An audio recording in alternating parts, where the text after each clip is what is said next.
ত্রিপুরা সরকারের কৃষি এবং কৃষক কল্যাণ দপ্তর এবং mission organic value chain development for north eastern region প্রকল্পের উদ্যোগে মঙ্গলবার লেফুঙ্গা কৃষি মহকুমার ব্যবস্থাপনায় অভিচরণ ভিলেজ কমিটিতে নাডেপ কম্পোস্ট বিষয়ক এক প্রশিক্ষণ কর্মসূচির আয়োজন করা হয়।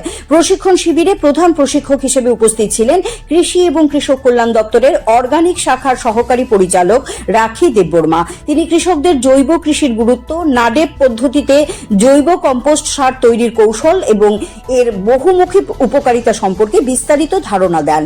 বিশেষজ্ঞরা জানান, নাডেপ কম্পোস্ট একটি পরিবেশ বান্ধব, স্বল্প ব্যয়বহুল এবং কার্যকর জৈব সার প্রস্তুত পদ্ধতি, যা মাটির উর্বরতা বৃদ্ধি, ফসলের উৎপাদনশীলতা উন্নয়ন এবং রাসায়নিক সারের ব্যবহার কমাতে গুরুত্বপূর্ণ ভূমিকা পালন করে। কর্মসূচিতে এলাকার বহু কৃষক অংশগ্রহণ করেন। হাতে কলমে প্রশিক্ষণের মাধ্যমে তারা কম্পোস্ট তৈরির বিভিন্ন ধাপ সম্পর্কে বাস্তব অভিজ্ঞতা অর্জন করেন। কৃষকদের মধ্যে জৈব কৃষি চর্চার প্রসার এবং টেকসই কৃষি ব্যবস্থার উন্নয়নে এই ধরনের প্রশিক্ষণ কার্যকর ভূমিকা রাখবে বলে আশা প্রকাশ করেন আয়োজকেরা।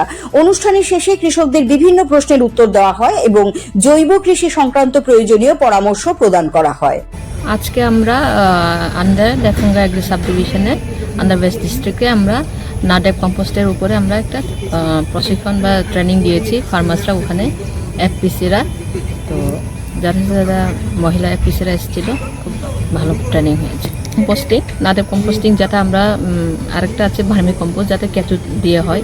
তো কৃষকদের কেঁচু পাওয়াটা একটু মুশকিল হয়, তাই আমরা নাডেপ কম্পোস্ট, যেখানে ওটা কেঁচু ছাড়া, কেঁচু লাগবে না, জাস্ট আমরা এখন ওই বাড়িঘরে যে আমরা যে তোমার শাকসবজির খসলা বা বন বা তোমার কলা গাছ বা ফার্মের যে আগাছা গুলো,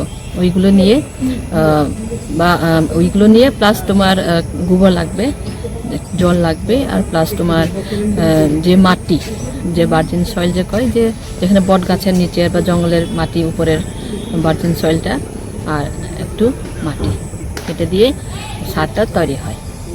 এটা তোমার আমরা তো এখন আমরা অর্গানিক ফার্মিংয়ের মধ্যে আমরা সবসময় অর্গানিক ফার্মিং মানে যে আমরা কেমিক্যাল ছাড়া ফল উৎপাদন করা। তো এই সারগুলো যেখানে আমরা অর্গানিক যে রাসায়নিক সার ছাড়া যে সময় আমরা উৎপাদন করতে হয়, তো গ্রামবাসীদের যারা অর্গানিক করছে, অল্টারনেটিভ যে কেমিক্যাল ছাড়া যে তারা যদি উৎপাদন করতে হয়, তো তারা বাড়িঘরে এই সবগুলো নাডেপ কম্পোস্ট দিয়ে তারা একটা নিজস্ব তারা একটা করতে পারে।